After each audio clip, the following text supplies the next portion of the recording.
Kia ora Year 11 and 12. Here's question 1E from this year's algebra exam from the school exam.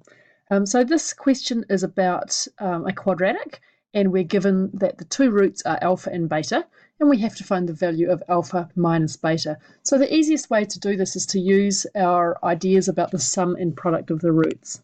So let's start off by writing down that the sum of the roots is going to be alpha plus beta. That's equal to negative b over a, and the product of the roots, alpha beta, is equal to c over a.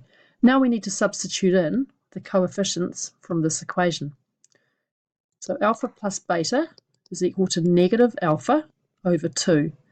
Alpha times beta is equal to c, which is beta over 2.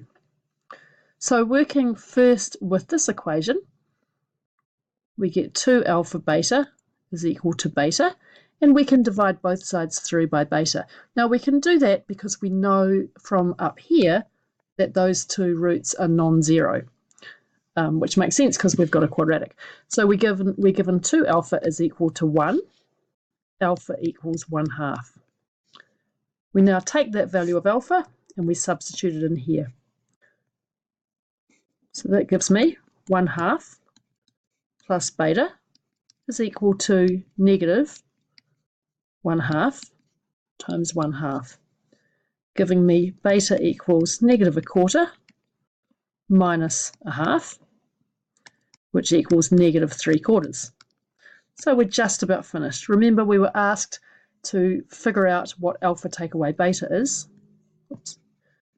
So alpha minus beta is equal to 1/2 minus negative 3/4, giving us 5/4.